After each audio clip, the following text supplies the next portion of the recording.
नमस्कार दोस्तों, परमा एजुकेशन की यूट्यूब चैनल पे आप सभी लोगों को स्वागत करते हैं। आज की जो क्लास चलने वाले हैं यहाँ पे एनसीईआरटी और एनसीएफ दोनों को समाहित करके यहाँ पे प्रश्न चलेंगे। तो बता दें कि आज के जो प्रश्न होने वाले हैं गणित शिक्षण पे होने वाले हैं, क्योंकि गणित शिक्षण से आप लोगों के बहुत ही महत्वपूर्ण प्रश्न फंसते हैं। तो यहाँ पे उन सभी प्रश्नों को शामिल किया गया है। साथ में आप लोगों को बता दें कि यहाँ पे पहले हम लोग यहाँ पे महत्वपूर्ण टॉप प्रश्नों को सॉल्व करेंगे, फिर इसके बाद यहाँ पे जो नोट्स बनाए गए हैं उसको भी आप लोगों को लिखना है। तो क्या करिए, चलिए जल्दी से आ जाइए, सभी लोग आ जाइए जल्दी से। और जो भाई बहन हमारे चैनल पे नए हैं और अभी तक हमारे चैनल को सब्सक्राइब नहीं किया तो परमा एजुकेशन चैनल को सब्सक्राइब करने के साथ साथ बेल आइकन का भी बटन दबाएं, ताकि लाइव आने पर आप लोगों के पास नोटिफिकेशन पहुंच जाए। तो जल्दी से शेयर कर दीजिए, क्योंकि आज की क्लास जो होने वाली है सुपर फास्ट क्लास होने वाली है, क्योंकि प्रश्नों को एकदम फटाफट हम लोग करेंगे। क्योंकि पेपर में हम लोगों के पास एक भी टाइम निर्धारित नहीं होता है, जितना आप जल्दी से सॉल्व कर लेते हैं उतना ही अच्छे से रहता है। तो हम लोग पहले प्रश्नों को सॉल्व करेंगे, अब फिर इसके बाद क्या करेंगे, अपने जो नोट्स बनाए गए हैं एनसीईआरटी पे आधारित उनको पूरा करेंगे। तो चलिए आ जाइए जल्दी से। गुड इवनिंग सभी लोगों को। जी गुड इवनिंग सभी लोगों को, सभी लोगों को गुड इवनिंग, जय माता दी। चलिए देख लेते हैं पहला प्रश्न क्या कर रहा है हमारा। देखिए पहला प्रश्न ये करा कि आंकड़ों के विश्लेषण संबंधित विद्यार्थियों की समझ का आकलन करने के लिए सर्वाधिक चित्र रूपांतर कार्य है। देखिए पहला क्या करा है कि सर्वेक्षण आधारित परियोजना, और दूसरा करा है प्रश्न उत्तर, तीसरा करा है भूमिका निर्वाह। भूमिका निर्वाह का मतलब केवल आपका उसमें आप क्या करेंगे, अपना रोल प्ले करेंगे। मतलब आप एक मार्गदर्शक, यानी मार्गदर्शक भी नहीं होंगे, एक अलग से क्या करेंगे, संकेतक के रूप में होंगे। और चौथा करा है कि वर्ग पहेली। देखिए आंकड़ों का यहाँ पे कहा है कि आंकड़ों के विश्लेषण यानी बांटने की बात कहा है, ठीक है, बांटने की बात कहा है। तो आंकड़ों का विश्लेषण कब करता है विद्यार्थी, अपने समझ के द्वारा आकलन करते हैं। तो ये सर्वाधिक चित्र रूपांतरण किस पे करता है, सर्वेक्षण में होता है देखना, फिर इसके बाद उसके आधारित परियोजना बना। तो यही राइट आंसर होगा, पहले के साथ जाएगा। क्योंकि प्रश्न उत्तर पूछेंगे तो आंकड़ों का विश्लेषण आप नहीं करेंगे, केवल उत्तर देंगे। भूमिका निर्वाह करेंगे यानी रोल प्ले, केवल आप एक खड़े होकर, जैसे क्या होता है मूर्तिकार होता है, केवल मूर्ति बना देता है, लेकिन पूजा करने का कार्य तो आपका होता है। तो ये भी गलत है। वर्ग पहेली यानी पहेलियां, मतलब आपको सोचना समझना है, नहीं यहाँ पे आंकड़ों का विश्लेषण करना है। तो राइट आंसर यहाँ पे जाएगा हमारा, यहाँ पे पहले के साथ जाएगा। चलिए आगे बढ़ते हैं, यहाँ पे दूसरे प्रश्न पे देखते हैं। दूसरा प्रश्न क्या करा है, सभी लोग एकदम फटाफट आंसर दीजिए, क्योंकि आज के प्रश्न बिना किसी रुकावट के एकदम आगे चलाएंगे हम लोग। देखिए यहाँ पे दूसरा करा है, छोटी कक्षा में गणित विषय में रुचि उत्पन्न करने के लिए पढ़ाने का तरीका होना चाहिए। देखिए छोटी कक्षाओं की बात क्या है, जो कि छोटी कक्षाओं आप लोगों को पता है कि 1 2 3 4 और 5 यहाँ तक चलती है, यानी प्राथमिक स्तर की। प्राथमिक स्तर की जो क्लास होती है उसे यहाँ पे बात किया है छोटी कक्षाओं में। उनकी रुचि उत्पन्न करने की बात कहा है। तो रुचि उत्पन्न किस प्रकार से किया जा सकता है ये आप बताएंगे जल्दी से। कि पहला करा है मनोरंजन और खेल की विधि संबंधित, दूसरा रटने की विधि, तीसरा आगमन विधि, तीसरा चौथा करा है कि निगमन विधि। तो आप लोगों को पता है कि एनसीएफ, ऊपर ही आप लोगों को पता है कि एनसीएफ की क्लास चल रही है यहाँ पे 2005, एनसीएफ 2005 के अनुसार बालकों को रटने की जो विद्या है उससे मुक्त करना है। तो ये हमारा दूसरा गलत हो गया। और यहाँ पे देखिए उदाहरण हो सकता है, उदाहरण का मतलब यहाँ पे देखिए मनोरंजन के साथ जाएगा उदाहरण, लेकिन निगमन जो होता है उच्च कक्षाओं के लिए होता है। तो यहाँ पे छोटी कक्षाओं की बात किया, ठीक है, यहाँ पे छोटी कक्षाओं का मतलब ये है कि प्राथमिक स्तर से बात किया है। तो छोटी कक्षाओं में आप खेल मनोरंजन संबंधी भी यहाँ पे जब प्रयोग करेंगे बालों को सिखाने का, तो आगमन विधि के द्वारा ही होगा। जैसे क्या होता है कि आप बॉल दे देंगे, 2 4 बॉल देंगे, तो आगमन मतलब उदाहरण, यानी जैसे बॉल देकर उसको बताना कि देखिए बी फॉर बॉल हो गया, तो ये उदाहरण के द्वारा ही पढ़ा देंगे। लेकिन आपका समाहित किस में हो जाएगा, मनोरंजन और खेल विधि संबंधी से। तो राइट आंसर जाएगा, पहले के साथ जाएगा। नेक्स्ट प्रश्न पे आगे बढ़ते हैं, और इसी बात पे एक बार कहेंगे कि सभी लोग लाइक कर दीजिए, जितने लोग हैं एक बार थोड़ा सा टाइम निकाल के क्या कर दीजिए, लाइक कर दीजिए, क्योंकि हमारा भी यहाँ पे उत्साह बना रहे। तो चलिए देख लेते हैं यहाँ पे तीसरा प्रश्न क्या करा है। तो तीसरा ये करा है, सामान्य से विशिष्ट का सिद्धांत निम्न में से किस में प्रयोग होता है। देखिए किस में प्रयोग होता है, यहाँ पे सामान्य से विशिष्ट की बात किया है, ठीक है।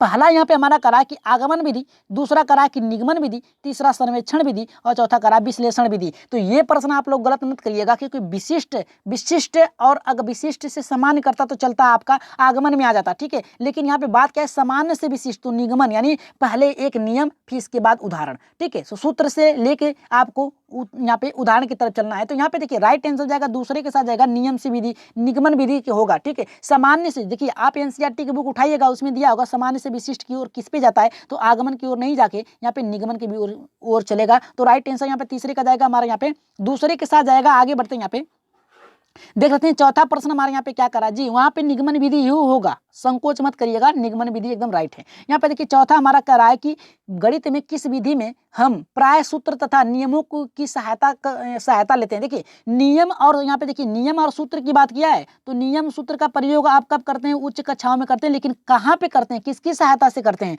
तो यहाँ पे करा है हमारा, यहाँ पे संरक्षण, यहाँ पे करा विश्लेषण, तीसरा करा है कि आगमन, चौथा करा है कि निगमन। तो राइट आंसर यहाँ पे चौथे का क्या होगा, जल्दी से बताइए कि चौथे का राइट आंसर होगा। देखिए सूत्र और नियम, देखिए सर्वेक्षण में होता है बचाव, बचाव या क्या होता है आपका बचत करना, ठीक है। संरक्षण में से होता है इकट्ठा करना, स्टोर करना, और विश्लेषण में से होता है आपका बांटना, बांटना होता है। और यहाँ पे देखिए आगमन में से होता है उदाहरण, उदाहरण।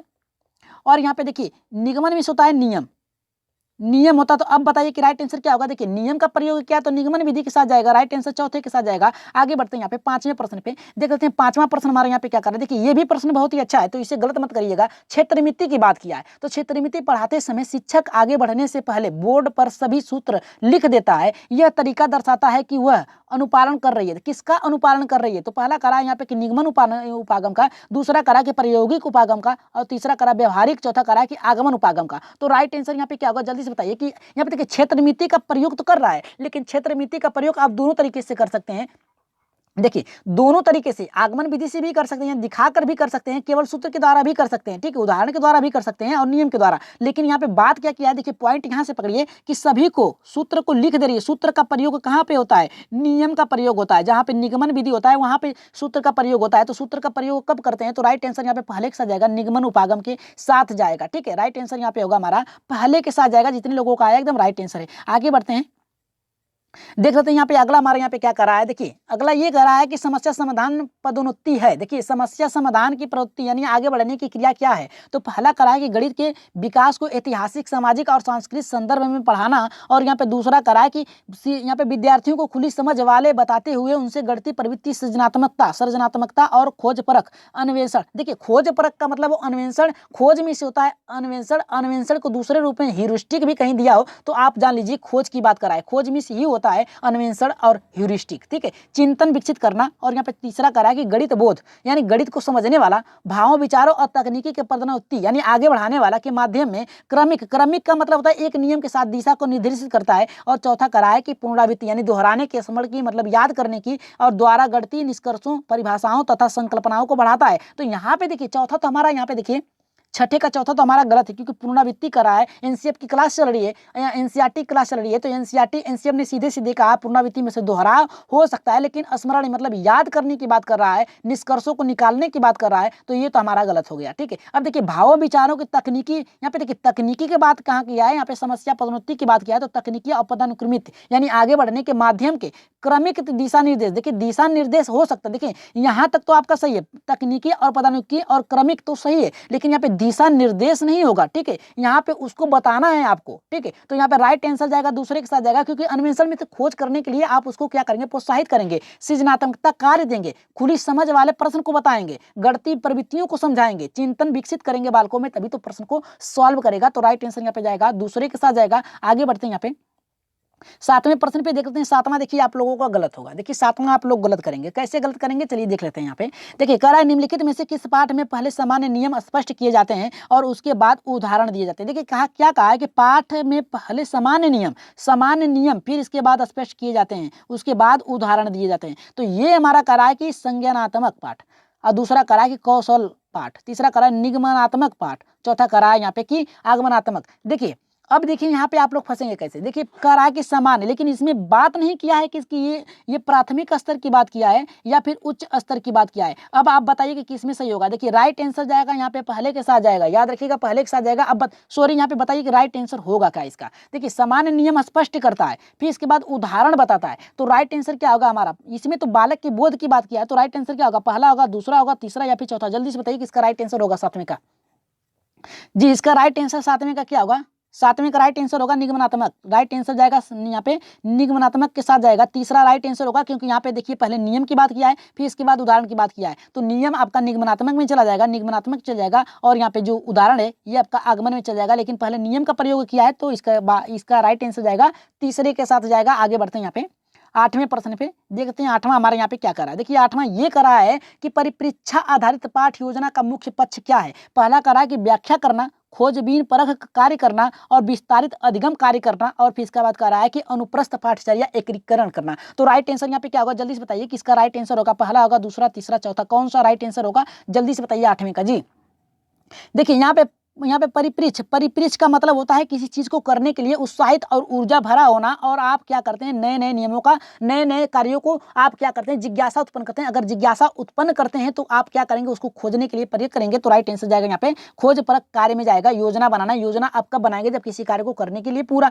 आप क्या करेंगे उस पर आधारित होंगे, तो राइट आंसर जाएगा दूसरे के साथ जाएगा। आगे बढ़ते हैं 9वें प्रश्न पे देख लेते हैं। 9वां यहाँ पे देखिए, इसको आप लोग गलत मत करिएगा क्योंकि ये बहुत ही आसान यहाँ पे है। कह रहा है कि आगमन विधि निम्न में से किस के लिए उपयुक्त है। देखिए आगमन विधि का बात किया है, उदाहरण की बात किया है, ठीक है। तो आगमन विधि होता है उदाहरण, निगमन विधि होता है नियम। तो यहाँ पे बात किया है हमारा कि आगमन विधि निम्न में से किस लिए उपयुक्त है। तो पहला करा है कि सूत्र स्थापित करने के लिए, दूसरा करा है कि सवाल को सूत्र द्वारा हल करने के लिए, और यहाँ पे तीसरा करा है सवाल को समझने के लिए, चौथा करा है सवाल को बनाने के लिए। तो अब बताइए कि राइट आंसर यहाँ पे क्या होगा हमारा, पहला होगा, दूसरा होगा, तीसरा होगा या फिर चौथा होगा जी।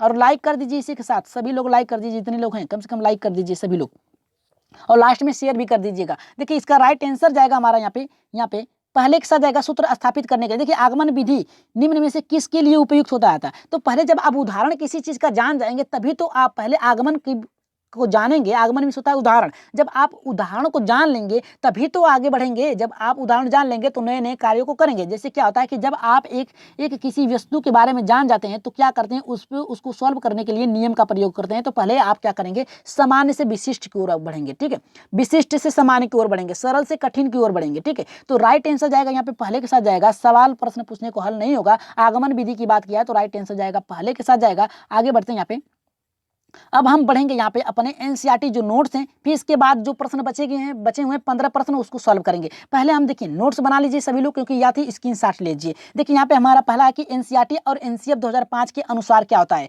देखिए बालकों में एनसीईआरटी और एनसीएफ 2005 के अनुसार यहाँ पे बालकों में गणित वह विषय है जो बालक की गणितीकरण करे। अगर प्रश्न बनता है कि गणितीकरण किसके द्वारा होता है बालकों में, तो आप कह सकते हैं कि सोच और तर्क के आधार पर होता है। तो राइट आंसर होगा आपका यहाँ पे गणितीकरण, ठीक है। अब देखिए नेक्स्ट हमारा करा है कि एक गणित पोर्टफोलियो की विषय वस्तु, देखिए पोर्टफोलियो में होता है बालक के क्रमिक विकास की एक डायरी में नोट करना, ठीक है, नोट करना है, उसका पूरा लेखा जोखा तैयार करना। तो इसके मान ने पोर्टफोलियो की विषय वस्तु के रूप में पूछा है, न कि पोर्टफोलियो होता क्या है। तो पोर्टफोलियो जो होता है बालक के क्रमिक विकास को एक डायरी में नोट करना, लेकिन पोर्टफोलियो की विषय वस्तु पूछा है। तो विषय वस्तु में क्या होता है कि एक पोर्टफोलियो में विभिन्न प्रकार की विषय वस्तुओं को शामिल किया जाता है, जिन पर एक विद्यार्थी एक विशेष समय पर अपने कार्य को पूरा करता है। यानी जब विद्यालय में प्रवेश करता है जब बालक प्रवेश करता है तब से लेकर जब बालक विद्यालय को छोड़ता है तब तक उसकी जांच परख को उसमें नोट किया जाता है। पोर्टफोलियो के माध्यम से बालक के संपूर्ण विकास का क्रमिक रिपोर्ट रखा जाता है, ठीक है। अब नेक्स्ट प्रश्न पे आगे बढ़ते हैं। यहाँ पे देखिए नेक्स्ट टॉपिक्स जो हमारा है बहुत ही महत्वपूर्ण है, इसे नोट कर लीजिए कि यहाँ पे कह रहा है कि कुछ महत्वपूर्ण सुझाव बिंदु।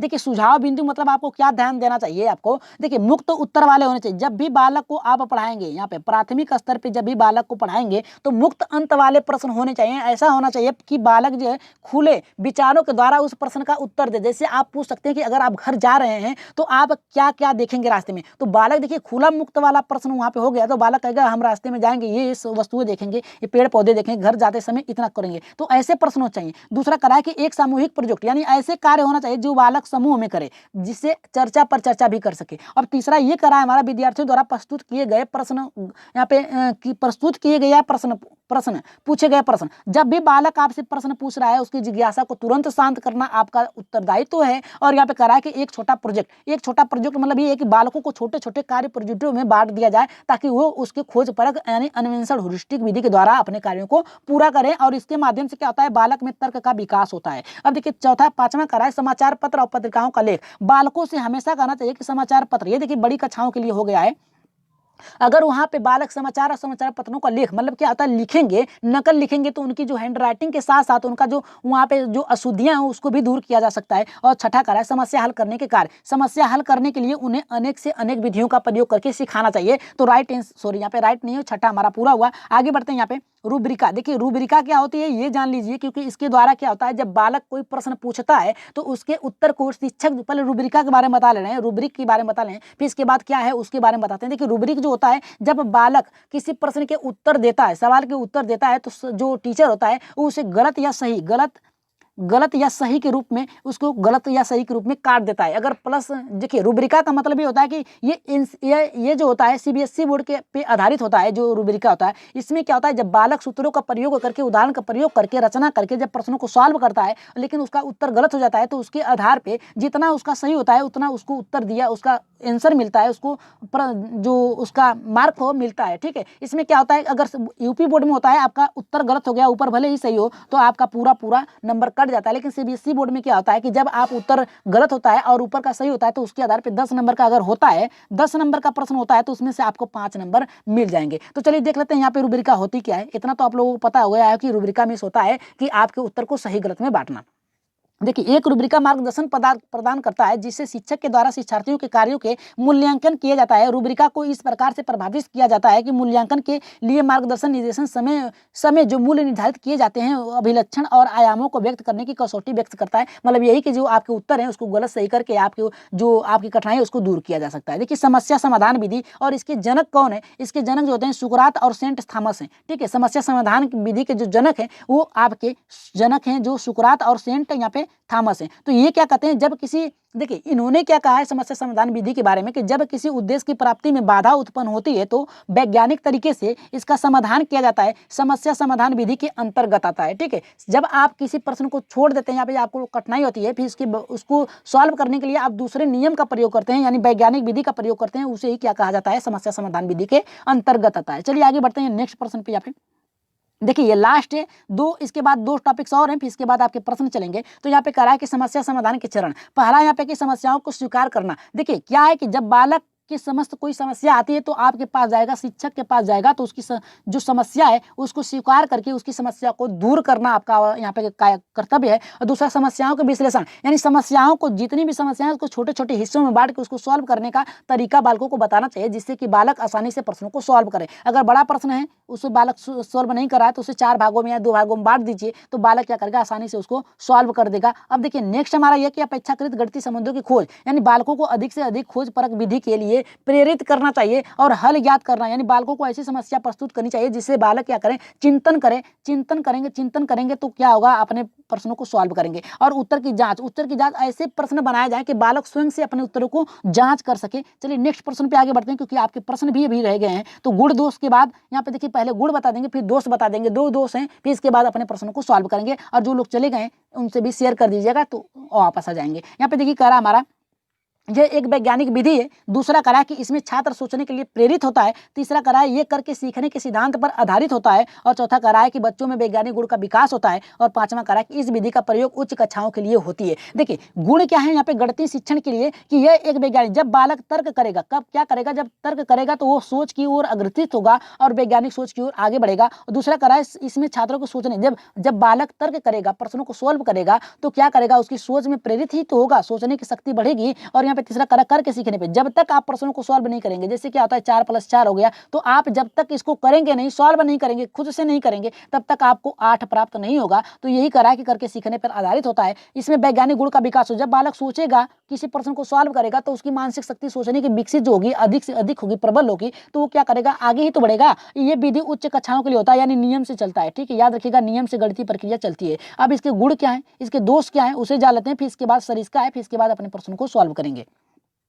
देखिए कह रहा है कि ये छोटी कक्षाओं के लिए उपयोगी नहीं है, इसका जो गणित का प्रयोग होता है ये उच्च कक्षाओं के लिए होता है। किसके लिए होता है, उच्च कक्षाओं के लिए होता है, गणितीय सोच के लिए। और ये महंगी विधि है, याद रखिएगा, महंगी विधि होती है, इसलिए प्राथमिक स्तर पर इसका प्रयोग नहीं किया जाता है। अब देखिए सरिस्का अधिगम, सरिस्का सहकारिका, सॉरी यहाँ पे सरिस्का नहीं है, सहकारिका है। सहकारिका का मतलब होता है सहयोग के द्वारा। ठीक है, ये यहाँ पे देखिए कह रहा है कि यहाँ पे सहकारिता अधिगम ऐसे वातावरण में अधिगम को बढ़ावा देती है जहाँ पर विद्यार्थी छोटे छोटे समूह में अपने विचारों का आदान प्रदान करते हैं तथा शैक्षिक कार्यों को पूरा करने के लिए मिलजुल कर सहयोग पूर्वक करते हैं। तो सहकारिता का मतलब ये होता है कि आप मिलजुल कर किसी कार्यों को पूरा करें। और गणित विषय ऐसी है कि अगर आप मिलजुल कर कार्य कर रहे हैं, यानी हल कर रहे हैं, तो आपका भी देखिए, कभी क्या होता है कि जब आप प्रश्नों को सॉल्व करते हैं तो आपको एक प्रश्न नहीं आता है तो आप उसे गलत करके आगे बढ़ जाते हैं। लेकिन अगर 2 लोग उसी प्रश्न को सॉल्व करते हैं तो आप उनसे पूछते हैं कि क्या आपको आ रहा है, जब वो कह देंगे कि हाँ, तो कैसे आया, इसमें क्या होगा, आपका आदान प्रदान होगा और आप क्या करेंगे, प्रश्नों को सॉल्व करेंगे। तो चलिए क्या करिए, जल्दी से आ जाइए आप लोग प्रश्नों को सॉल्व करने के लिए। देखते हैं प्रश्न, यहाँ पे हमारा प्रश्न क्या करा है। देखिए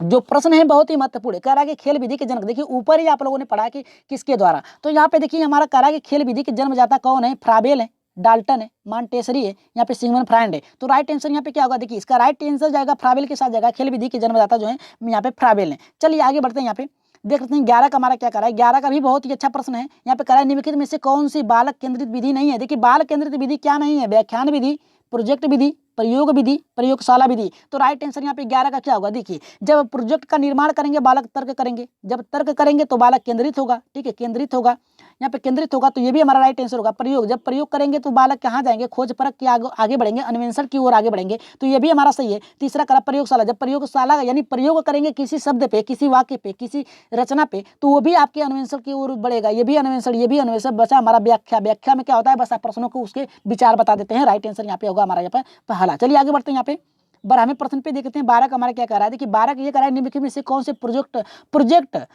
पद नीति का दोष नहीं है। देखिए नहीं की बात किया है तो पहला करा है कि यहाँ पे शिक्षण अपूर्ण या विशृंखला, और यहाँ पे तीसरा करा है, दूसरा करा है व्यय साध्य पद्धति, और तीसरा करा है कि संदर्भ पुस्तक की उपलब्धता, और चौथा करा है वास्तविक जीवन से संबंधित। तो राइट आंसर क्या होगा, जल्दी से बताइए। देखिए जब भी गणित का प्रयोग करते हैं तो शिक्षण से आपको संबंधित होता है, व्यय यानी व्यय कितना आपका शक्ति एनर्जी खत्म होता है, संदर्भ परिक जब आप उदाहरण का प्रयोग, नियम का प्रयोग करते हैं तो होगा, लेकिन वास्तविक जीवन से गणित का कोई लेना देना नहीं है, क्योंकि यहाँ पे दोष नहीं की बात किया है। तो राइट आंसर यहाँ पे जाएगा हमारा यहाँ पे पहले चौथे के साथ जाएगा, क्योंकि यहाँ देखिए इसमें भी गलत उत्तर हो सकता है, इसमें भी हो सकता है, इसमें भी हो सकता है, लेकिन इसमें वास्तविक जीवन में जो गणित का प्रयोग करते हैं लेन देन में आप नहीं कर सकते, तो प्रोजेक्ट पद की दोष नहीं है, तो राइट आंसर जाएगा चौथे के साथ जाएगा। नेक्स्ट प्रश्न पे आगे बढ़ते हैं। यहाँ पे ये प्रश्न देखिए बहुत ही अच्छा है, देखते हैं कितने लोगों का सही होता है। एक शिक्षक आकार पढ़ाने के लिए ऐतिहासिक स्थलों के भ्रमण की योजना बना सकता है, क्योंकि देखिए ऐतिहासिक स्थलों की, देखिए कोई आप एक आकार को पढ़ा रहे हैं, जैसे कि आपकी लंबाई चौड़ाई के बारे में पढ़ा रहे हैं, जैसे कुतुब मीनार के पास ले गए, तो आप वहाँ पे बालक अवलोकन करेगा, उनको भ्रमण यानी भ्रमण के माध्यम से उसके बारे में आप बता सकते हैं। तो राइट आंसर क्या होगा, पहला करा कि इससे समय रहते अधिकांश पाठ, यहाँ पे देखिए इससे होगा, यहाँ इससे समय रहते अधिकांश पाठ को पूरा किया जा सकता है, और उसका यहाँ पे अवकाश संबंधित उपलब्ध कराने का आवश्यकता मिलती है। और दूसरा करा है गणित की रोजाना की कक्षा के लिए एक अच्छा अवकाश होगा, साथ ही संप्रेषण, यहाँ पे करा कि यहाँ पे संप्रेषणक परक कौशल में सुधार किया जा सकता है, अवसर मिल सकता है। और यहाँ पे तीसरा करा है कि क्षेत्र भ्रमण CBSE द्वारा अनुशासित किए गए, इसलिए इसको किया जाना चाहिए। चौथा करा है कि आकार किसी भी वस्तु कला का एक अभिन्न हिस्सा होता है, तो इस तरह के भ्रमण सभी विषयों के लिए आपसी संबंध को बढ़ावा देता है। तो राइट आंसर क्या होगा, जल्दी से बताइए कि यहाँ पे 13 का राइट आंसर क्या होगा। इसका आंसर सभी लोग बताएंगे कमेंट बॉक्स में, क्योंकि आज के प्रश्न जो है 13 ही रखे गए हैं, तो आज की इसके 13 के आंसर क्या होगा आप लोग उत्तर में जरूर बताइएगा कमेंट बॉक्स में। तो चलिए देख लेते हैं कल के उत्तर आप लोगों को क्या थे।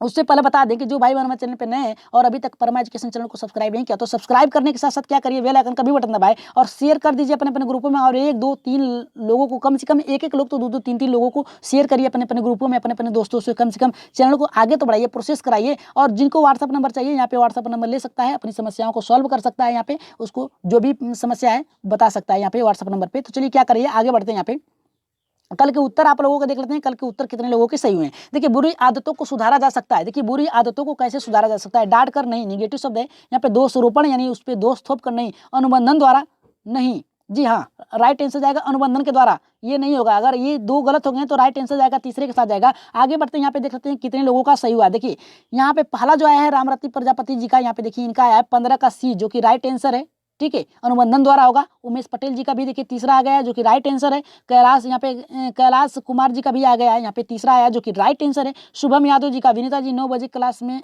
सो जाता हूँ। देखिए आप सो जाते हैं तो आप क्या करिए, उस टाइम को जाग जाइए अब, ठीक है, अब जाग जाइए यहाँ पे, क्योंकि अब आपके जो पेपर होने वाले हैं बहुत ही जल्दी नवंबर, याद रखिएगा नवंबर में या आपके फर्स्ट वीक में जो नोटिफिकेशन आई है एनसीईआरटी के भी ऑफिशियल वेबसाइट पे नहीं आई है, कहीं से जानकारी मिली है आपको, जब यहाँ पे सर्च करेंगे गूगल में जाके कि CTET 2020 के जो नोटिफिकेशन है एग्जाम डेट, तो आपको मिल जाएगा कि नवंबर के फर्स्ट वीक में जो बच्चों के दबाव में कराने वाली है, तो हो सकता है एडमिट कार्ड नवंबर के फर्स्ट वीक में आपका आ जाए। तो तैयारी अपनी ऊँच रखिए, तो आप सोइए मत, क्या करिए, सोइए मत, जाग जाइए, ठीक है, क्योंकि जागेंगे तभी आगे कुछ पाएंगे। देखिए वैष्णो जी का भी, हाँ यहाँ पे देखिए सो जाते हैं। आप दिलीप कुमार जी का देखिए 100 आया है, 100% आपका हमेशा 100% ही राइट होता है, क्योंकि आप बहुत ही अच्छी तरीके से तैयारी करते हैं। तो यहाँ पे देखिए विनीता जी का भी देखिए आ गया है, इनका भी 100% एकदम राइट आंसर है। और दीपा सिंह का भी देखिए आ गया 15 का तीसरा, जो कि राइट आंसर, इनका भी 100%, सभी लोगों का 100% है। यहाँ पे देखिए राजू सिंह का भी देखिए 15 का 3 आया है, जो कि राइट आंसर है। और यहाँ पे दिलीप कुमार जी का भी आया है तीसरा, और रिया शर्मा जी का भी देखिए आ गया है 15 का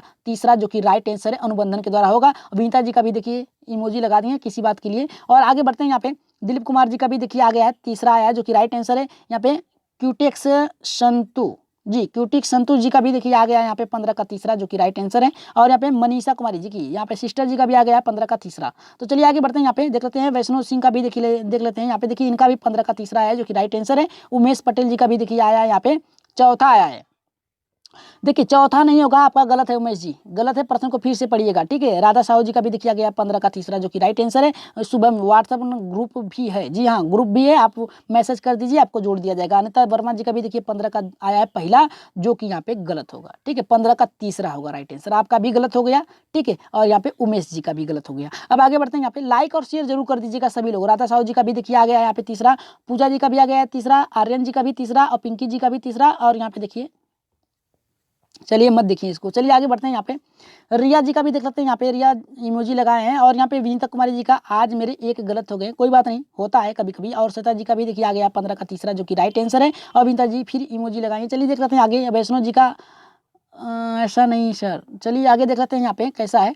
यहाँ पे 15 का सी होगा, अनुबंधन, जो कि राइट आंसर है रिया जी। और यहाँ पे ऐसे ही फास्ट चलाइए, देखिए आज की क्लास भी ऐसे ही फास्ट चली है, अब ऐसे ही चलेगी क्योंकि टाइम नहीं है। यहाँ पे थैंक यू सर जी, आज की क्लास बहुत ही अच्छी, थैंक यू आपको भी।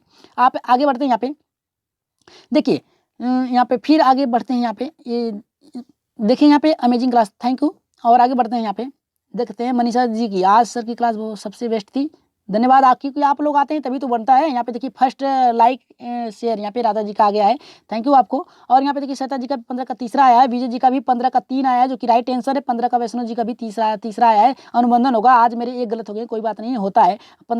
15 में 15 सही हुए। यहाँ पे देखिए विजय जी का यहाँ पे 15 में 15 सही है, जो कि बहुत ही अच्छा स्कोर रहा। यहाँ पे आर्यन जी हाय आपको भी, Vaishnav ji nice class, thank you. Ramrati Praja ji का भी तीसरा आया है, और श्वेता जी का भी, आपकी क्लास सुपर होती है, थैंक यू। और आगे बढ़ देखिए, उत्तर नीचे दिए गए हैं, इसके उत्तर आप लोग बता दीजिएगा। और आज की क्लास कैसी लगी एक बार कमेंट बॉक्स में बताइएगा। तो इसका उत्तर आप लोगों को बताना है। यहाँ पे एक शिक्षा आकार पढ़ाने के लिए ऐतिहासिक स्थलों का भ्रमण करता है, ऐतिहासिक, और जब भ्रमण कराएगा तो वहाँ पे अवसर जरूर मिलेगा बालकों को, ठीक है। तो अवसर देख लीजिएगा कौन से ऑप्शन में है, इसके बाद सही कर दीजिएगा, ठीक है। तो आज की क्लास कैसी लगी एक बार कमेंट बॉक्स में जरूर बताइएगा। तो आज के लिए इतना ही, और अपना जो स्कोर है उसको ऐसे ही बरकरार रखिएगा। और आज के लिए इतना ही, धन्यवाद, गुड नाइट, जय माता दी।